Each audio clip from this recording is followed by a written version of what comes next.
আজকের কেকটা আমার কাছে খুবই স্পেশাল। কেন জানো? কারণ এই ধরনের কেক আমি এর আগে কোনোদিনও বানাইনি। বিভিন্ন মানুষের জন্মদিনে, বাচ্চা, বয়স্ক, অ্যাডাল্ট সবার জন্য আমি কেক বানিয়েছি, কিন্তু এই ধরনের প্রাণীর জন্য এই ফার্স্ট টাইম আমার কেক বানানো। আর দাদা আমাকে যে কেকের পিকচারটা সাজেস্ট করেছিল সেটা খুবই সিম্পল অ্যান্ড খুবই সুইট ছিল, কিন্তু আমার যেন মনে হলো একটু আলাদা কোনো প্রিন্ট আউট বসালে বেশি বেটার লাগবে। তাই আমি তাকে যে ধরনের পিকচার পাঠাই তার মধ্যে সে একটা সিলেক্ট করে, আর তার সাথে সেই ডেকোরেশনটা একদমই যাচ্ছিল না। তাই দাদাকে আমি বললাম আমি কি একটু নিজের মতন করে করতে পারি? তখন দাদা বলল তুমি তোমার মতন করে করো, কোনো চাপ নেই।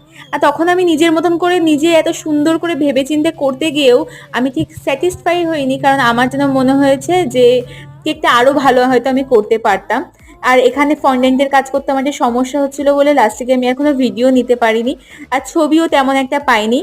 তো যাই হোক, আজকের ভিডিওটা এইটুকুনি। যদি ভালো লাগে লাইক শেয়ার সাবস্ক্রাইব করো, আর ফেসবুকে দেখলে ফলো করে দিও। টাটা।